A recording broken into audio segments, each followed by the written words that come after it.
எல்லாருக்கும் வணக்கம். என் பெயர் வடிவேலு. எல்லோரும் செல்லம்மா சதீஷன். நான் ஆரம்பத்துலேருந்தே சின்ன வயசுலேருந்தே ரொம்ப கஷ்டப்பட்டேன். எனக்கு விவரம் தெரிஞ்ச நாள்லேருந்து நான் ரொம்ப கஷ்டப்பட்டேன்.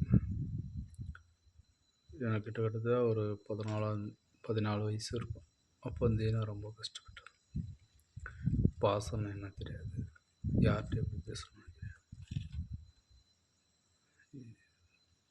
யூஸ்வலாக என்ன சொல்லணும்னா, என்ன பண்ணுறதுன்னே தெரியாமல் போச்சு. நான்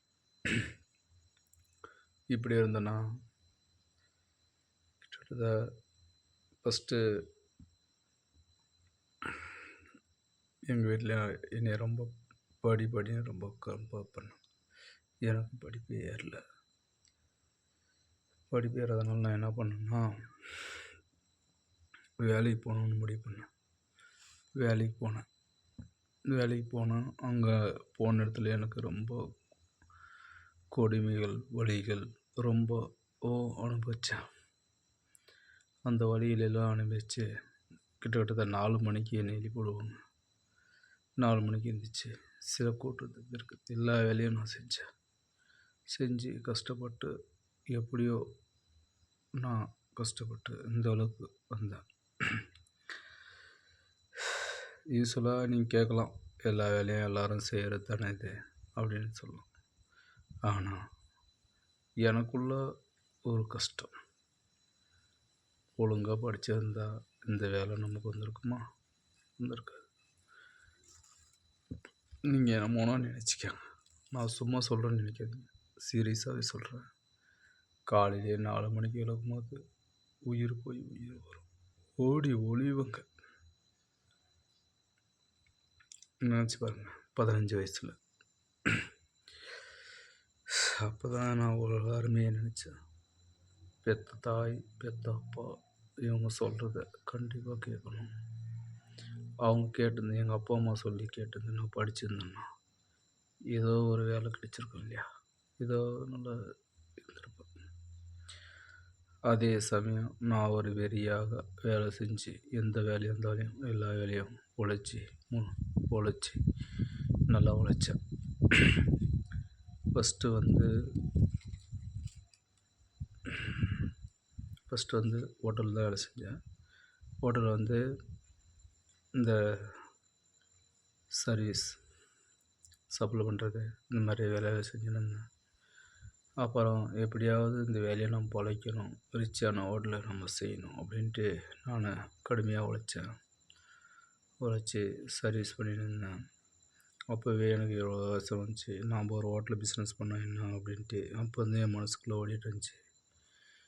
அப்புறம் பார்த்திங்கன்னா, நான் ஊட்டி, பெங்களூரு இதெல்லாம் 3 ஸ்டார் ஹோட்டலில் ஒர்க் பண்ணேன். நல்லா பல வெரைட்டிஸ்கள் எல்லாமே பழகினேன். தந்தூரி, சைனீஸ் எல்லாமே பழகினேன். ஆனால் எனக்கு என்ன ஒரு மைனஸ்னால், கேட்ரிங் முடிக்கல. அது அப்போ தான் படிப்போட உணர்வு. சப்போஸ் நான் கேட்ரிங் படிச்சிருந்தேன்னா வெளிநாடு போயிருப்பேன். வெளிநாட்டுக்கு போயிருந்தாலும் இல்லைனாலையும் எனக்கு அதுக்கு ஒரு வேல்யூவேஷன் கிடச்சிருக்கும். இல்லை ஒரு ஹோட்டல்லே எங்கேயோ ஒரு இடத்துல செஃப்பாக இருந்திருப்பேன். இல்லை அதுக்கு தகுந்த மாதிரி வேறு ஏதாவது ஒரு வேலையில் இருந்திருப்பேன். அது எனக்கு ஒரு மைனஸாக அமைஞ்சது. அதே ஒரு ப்ளஸ்ஸாக எனக்கு என்னென்னா, என் தன்னம்பிக்கை விடாமல் நான் உழைச்சிட்டு அதே சமயம் ஒரு வெறியோடு நான் கரூரில் கடை வச்சு 1 வருஷம் உழைச்சேன். 1 வருஷம் கடை வச்சேன். ரன்னிங்கெல்லாம் போச்சு. ஆனால் எனக்கு சப்போர்ட்டுக்கு ஆள் இல்லை. என் ஃபேமிலி சைடும் முடிஞ்ச அளவுக்கு சப்போர்ட் பண்ணாங்க. இல்லைன்னா அதை ரொம்ப லாங்குன்றாலும் என்னால் முடியல. அதாவது நான் இவ்வளோ தூரம் என்ன சொல்ல வரேன்னா, எப்பவுமே ஒரு மனுஷனுக்கு தன்னம்பிக்கை ரொம்ப முக்கியம்.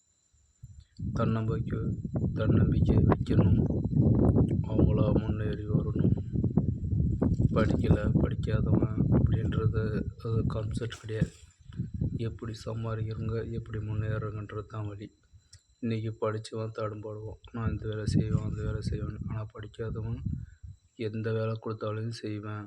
அவன் நோக்கம் வந்து பணம் சம்பாதிக்கிறன்ற ஒரு நோக்கத்தில் தான் இருப்பான். அந்த அளவுக்கு நான் சம்பாதிச்சேன். அதே சமயம் நான் சம்பாதிச்சேன், நல்லா இருக்கேன். கடவுள் புண்ணியத்தில் நல்லா இருக்கேன். நான் நல்ல வழியில் வந்து என்ன சொல்கிறது, எங்கள் தாத்தா நாகைய கவுண்டர், எங்கள் அப்பா முருகேஷ் கவுண்டர், அவங்க வந்து எவ்வளோ கஷ்டப்பட்டாலையும் ஒன்றே ஒன்று சொல்கிறது என்னன்னா, யாரையும் போய் ஏமாற்றக்கூடாது, போய் சொல்லக்கூடாது. நல்லா கஷ்டப்பட்டு நல்லா முன்னேறணுன்றது அவங்களோட எய்ம். எங்கள் அப்பா எப்பயுமே சொல்லுவார்,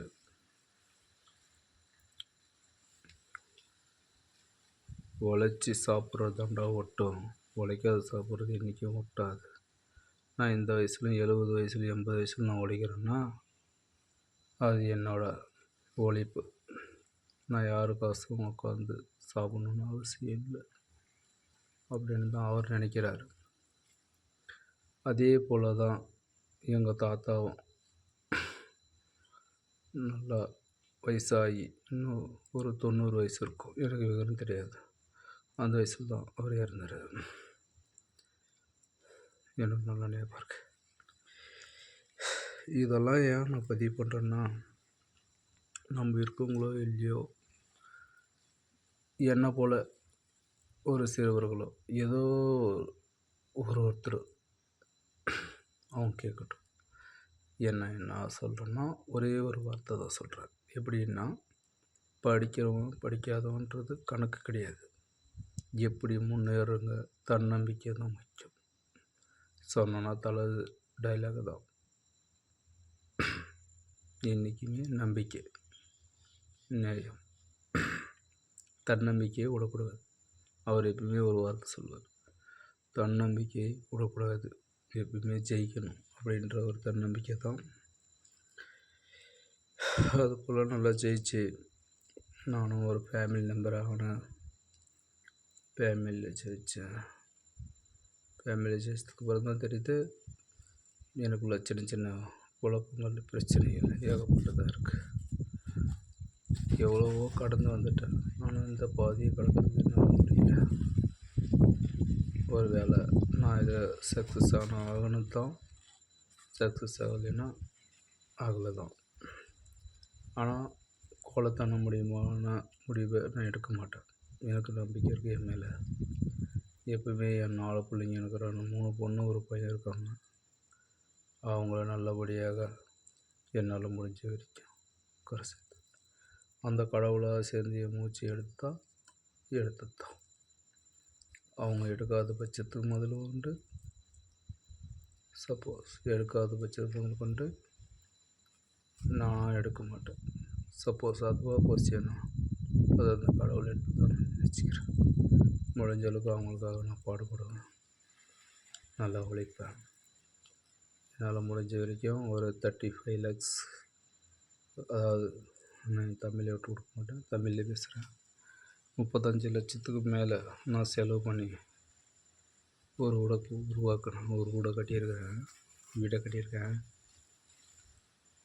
யாரோட தேவையும் இருக்கும், இல்லாமல் இருக்கும். காசு பணன்றது அவங்க வீடு கட்டுறதுக்கு அவங்க தான் உழைச்சி சம்பாரித்து கட்டணும். நான் கட்டியிருக்கேன்.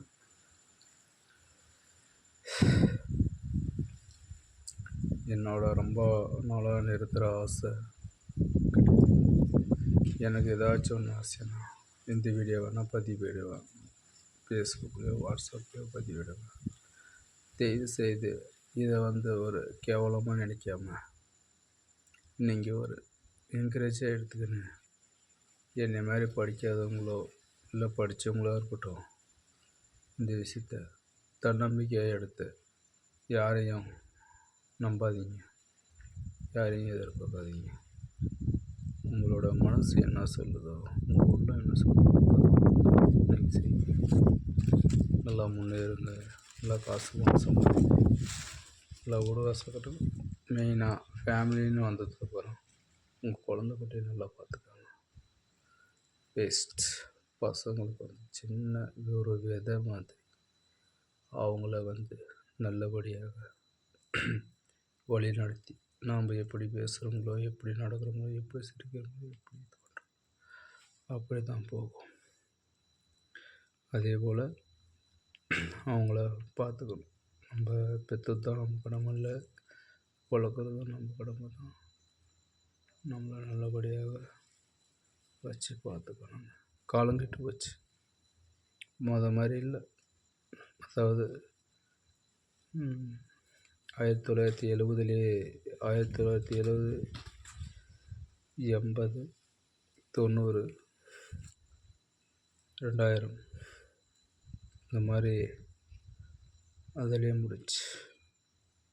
2000க்கு மேலே எப்போ இந்த செல்லுஃபோன் வந்துச்சோ அதில் நல்லதுக்கும் பயன்படுது, கெட்டதுக்கும் பயன்படுது. அதாவது என்ன சொல்கிறேன்னா, முதல்லாம் நம்ம செல்ஃபோன்னா என்னன்னு தெரியாது, டிவின்னா என்ன. அதிகமாக யாரோ வசதியான வீட்டில் டிவி இருக்கும், எனக்கு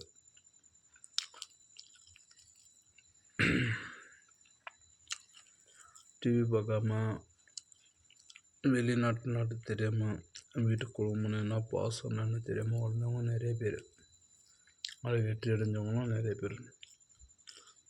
ஆனால் இப்போ உள்ள காலகட்டத்தில் 2006 இந்த செல்லு, புது ஆப்புகள், புது இதுகள் அதை மனசுக்கு எடுத்து மக்கள் மனதில் ஏதோ ஒன்று விதைச்சு இது ஏதோ போயிட்டுருக்கு. நல்லதே எடுத்தால் நல்லது, கெட்டதே எடுத்தால் கெட்டது. நான் யாரையும் தப்பு சொல்ல, எனக்கு தெரிஞ்சதெல்லாம் ஒரே ஒரு விஷயம், எந்த அளவுக்கு அம்சமாக வந்துச்சோ அந்தளவுக்கு பிரச்சனைகள் வருது. நாம் அதை நல்லதை பயன்படுத்தால் நல்லதுக்காக வரும், கெட்டதை பயன்படுத்தால் கெட்டதாக வரும்.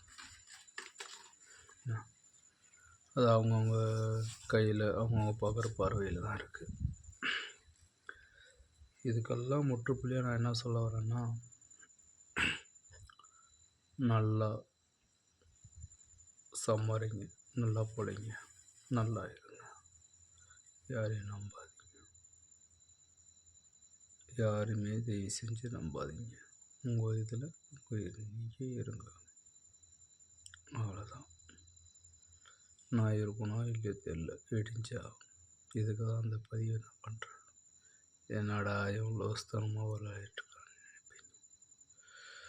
நான் உண்மையை அனுபவிச்சதை நான் சொல்கிறேன்.